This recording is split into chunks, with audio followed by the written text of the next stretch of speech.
Este texto foi criado pelo filósofo Chico, especialista em ética e moral. O título do texto é Quando o combustível da negação consome o futuro. Vamos analisar juntos o que ele quer dizer com isso. Vamos lá, tenta imaginar a cena. O planeta inteiro em alerta máximo, sabe? Secas, inundações, um calor que não dá para aguentar. A COP30, então, apareceu como aquela grande esperança, a chance da gente virar o jogo. Só que aí, no documento final, a palavra-chave, aquela que vai na raiz do problema, simplesmente sumiu. Tá, mas que omissão é essa, afinal, e por que ela é tão decisiva? É isso que a gente vai ver agora. Olha, a palavra que foi simplesmente apagada do texto foi fósseis. É isso mesmo, combustíveis fósseis. A principal causa do aquecimento global foi ignorada de propósito no documento final. Impressionante, né? E o que deixa tudo ainda mais inacreditável é que isso aconteceu mesmo com mais de 80 países batendo o pé, sabe, exigindo, com todas as letras, uma eliminação gradual do carvão, do petróleo e do gás. E é exatamente nesse ponto que entra a tese central do Chico. Para ele, isso não foi um acidente, não foi um ops, esquecemos. De jeito nenhum. Foi uma escolha. Uma escolha consciente que, na verdade, é um sintoma claro de uma falha ética muito, mas muito profunda. Ok, mas aí fica a pergunta: como é que uma falha ética desse tamanho passa batido? Bom, segundo o texto do Chico, o segredo está em criar o que ele chama de uma aparência de moralidade. O Chico até dá um nome para isso. Ele chama de moralidade institucional. Sabe o que é? É basicamente a arte de parecer que se está fazendo alguma coisa muito importante. Pensa só, aqueles relatórios enormes, cheios de gráficos, selos verdes para todo lado, declarações de boas intenções. Tudo isso cria uma fumaça, uma ilusão de que as coisas estão andando, enquanto as decisões difíceis, aquelas que realmente importam, vão sendo empurradas com a barriga. E essa escolha, na prática, como o texto aponta, significa o quê? Significa priorizar o lucro de quem extrai combustíveis fósseis acima da vida de milhões de pessoas. É jogar conta o sacrifício para as gerações futuras e, claro, para as populações que já são as mais vulneráveis. Beleza, então, de quem é a responsabilidade por essa falha? O texto do Chico não fica em cima do muro, não. Ele aponta diretamente para o papel das grandes potências mundiais. E aqui, as ações, ou a falta delas, né, falam mais alto que qualquer discurso. Vamos ver, Estados Unidos, presença bem reduzida. A China, que é a maior emissora do planeta, ficou do lado dos produtores de combustíveis fósseis. E a União Europeia? Bom, até ameaçou vetar o texto, achando ele muito fraco, mas no fim das contas, não conseguiu mudar o resultado.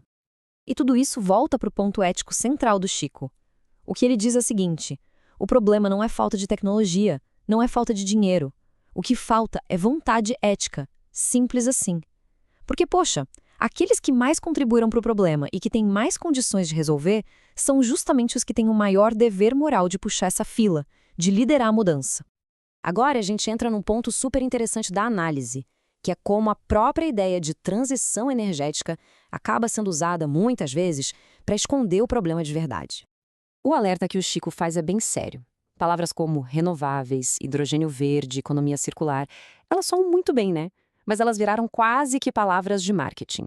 Porque sem um plano claro, objetivo para a gente abandonar de vez os combustíveis fósseis, elas acabam virando só uma fachada, uma maquiagem para manter o sistema funcionando exatamente como ele sempre funcionou. E olha, essa não é só uma opinião do Chico, não. O texto até cita uma análise da Union of Concerned Scientists, uma organização bem respeitada, que diz exatamente a mesma coisa. Sem grana para transição limpa e sem um plano para largar os fósseis, essa tal de transição é só uma promessa vazia.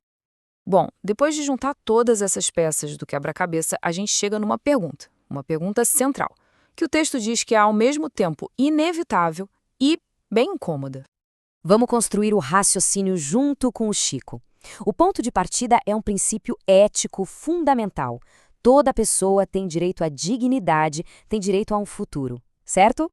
Ok, segundo passo. A ciência já deixou mais do que claro que para a gente garantir esse futuro, para garantir o bem de todo mundo, a gente precisa eliminar os combustíveis fósseis. Não tem mais discussão sobre isso.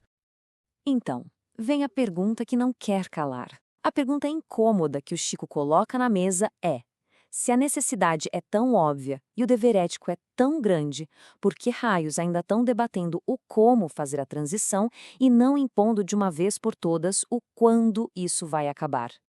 É um contraste gritante, né? De um lado, você tem essa moral institucional comemorando acordos fraquinhos, cheios de brechas, adiando tudo. Do outro, a realidade física do planeta gritando que a gente precisa de coragem e não de retórica.